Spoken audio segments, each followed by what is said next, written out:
Fala galera, eu sou o Fabiano Bandeira e aqui no meu canal muito Botafogo de futebol e regatas. Ontem tivemos o sorteio da Libertadores, o Botafogo poderá jogar contra um time da Bolívia ou um time do Peru na segunda fase pré-Libertadores, que é quando o Glorioso estreia na competição, e depois pode pegar uma equipe brasileira. Há alguns aspectos muito claros a serem observados.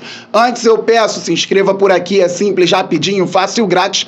Tem um botão embaixo do vídeo, inscrever-se, é só clicar e fazer parte desta família maravilhosa que torce para o glorioso Botafogo de futebol e regatas e acompanha o canal Fabiano Bandeira diariamente. Traga novos inscritos, pode falar que aqui tem muita informação, opinião, análise tática e mais. Vamos passar, galera, dos 47 mil inscritos, depois vamos muito além, pois o glorioso é gigante. Deixa o like, isto é fundamental para o crescimento do canal, assim o YouTube entende automaticamente que você gosta do conteúdo robusto do canal Fabiano Bandeira e distribui também automaticamente para mais pessoas. E ative o sininho para que você receba as notificações de todos os vídeos e todas as lives aqui do canal Fabiano Bandeira. Pois é, galera, o Botafogo vai enfrentar o vencedor de Aurora da Bolívia e Melgar do Peru. Passando, o Fogão poderá enfrentar o Bragantino, que pega o Águilas Douradas.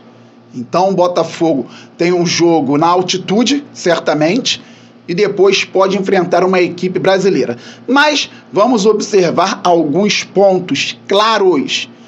Antes de pensar em Bragantino, principalmente, o Botafogo tem que pensar no Melgar do Peru ou no Aurora da Bolívia. As duas equipes jogam acima dos 2.000 metros de altitude. Isso é sim um dificultador, mas os jogadores do Botafogo não podem pensar nisso. O foco do Botafogo no início de 2024 é passar pelo Melgar do Peru ou pelo Aurora da Bolívia.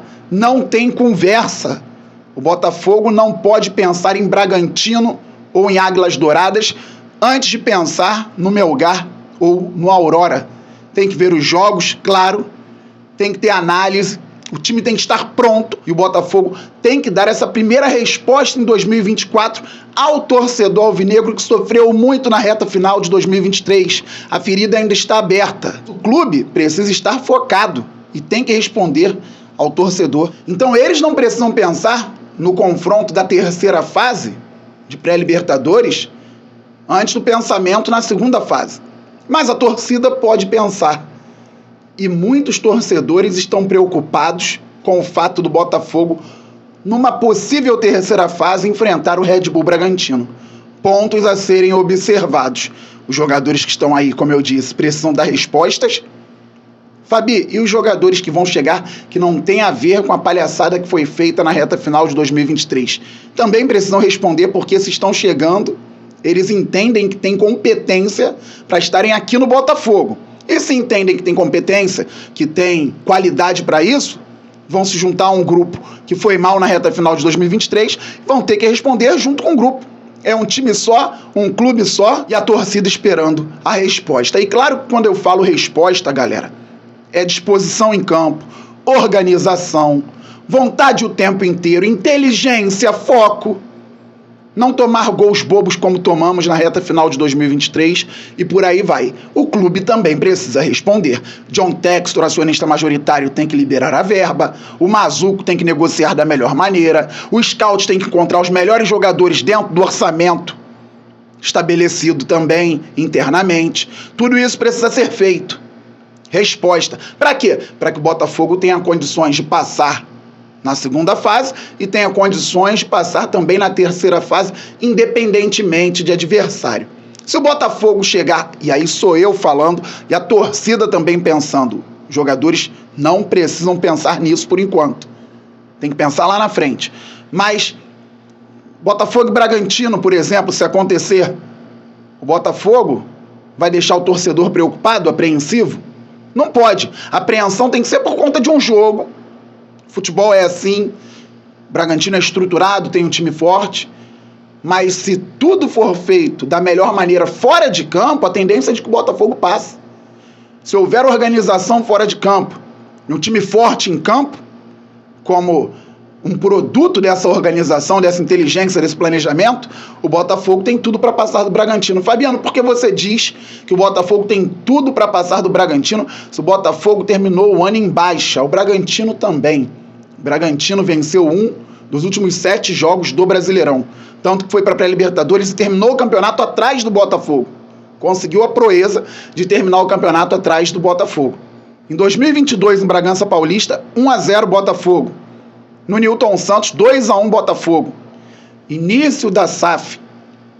Em 2023, no Newton Santos, 2-0 Botafogo. E em Bragança Paulista, com o Botafogo já caindo pelas tabelas, estado anímico dos jogadores totalmente desestruturado. O Botafogo não tinha uma organização como teve anteriormente. Lúcio Flávio, no último jogo dele como treinador, sabendo que era o último jogo dele como treinador, Botafogo vinha de Palmeiras 4-3 virada no Newton Santos, Vasco 1-0 em São Januário, Grêmio 4-3 virada em São Januário, para jogar com o Red Bull Bragantino. Tomou 1-0 no início do jogo. Muita gente pensava em goleada do Red Bull Bragantino, que é um clube organizado, estruturado, um time forte e tem um treinador muito bom. Mas o Botafogo, ainda dentro do primeiro tempo, conseguiu virar a partida, explorando deficiências defensivas do Bragantino. Vitor Sá empatou 1-1, Eduardo virou 2-1. O Daronco deu muito tempo de acréscimo no primeiro tempo, deu muito tempo de acréscimo no segundo tempo, e o Botafogo tomou um gol de empate aos 50 da segunda etapa, porque o Hugo, que entrara como extremo, não marcou da melhor maneira, deixou a bola chegar ao jogador do Bragantino, que estava pelo lado direito do ataque deles, lado esquerdo da nossa defesa. Então o atleta cruzou e o Borbas fez de cabeça numa falha também do Cuesta. Então 2 falhas individuais no mesmo lance, empate do Bragantino 2-2, com o Botafogo já derretendo no campeonato. E mesmo assim o Bragantino tem que fazer um esforço enorme para empatar com esse time do Botafogo, que tinha muitos problemas. Então eu não vou ficar desesperado por conta de um confronto com o Red Bull Bragantino, com todo o respeito que tem ao Red Bull Bragantino, que é um grande projeto de futebol hoje. E o treinador é muito bom, Pedro Caixinha, português, que organizou uma equipe, utilizou jogadores muito jovens, fez uma pressão pós-perda em vários jogos de forma magnífica no Campeonato Brasileiro, pressão alta até o fim dos jogos. O Bragantino fez partidas exuberantes em Bragança Paulista, também fez ótimas partidas fora de casa, mas eu não vou ficar desesperado por conta de um confronto com o Bragantino, com o Botafogo tendo vencido 3 dos últimos 4 jogos, empatado o último por conta de vários problemas e 2 erros individuais na mesma jogada. Então isso não vai acontecer. O Botafogo tem que olhar para dentro, perceber os erros que foram cometidos recentemente, tem que se recuperar e ter condições de vencer o Bragantino lá para chegar à fase de grupo. Mas voltemos ao início. O foco total do Botafogo precisa estar no Melgar ou no Aurora. Primeiro jogo da pré-Libertadores. Se o Botafogo sair na pré-Libertadores, vai perder muito dinheiro, deixar de ganhar muita grana, na verdade, e vai perder muito do que ainda resta de confiança de parte da torcida, de esperança de parte da torcida, num projeto que tem tudo para dar certo. Depende de ações importantes e que devem estar ocorrendo agora. Que o Botafogo esteja trabalhando da melhor maneira para que tenha um time melhor e mais competitivo em 2024. Estamos muito juntos, saudações alvinegras, aquele abraço, valeu, fui!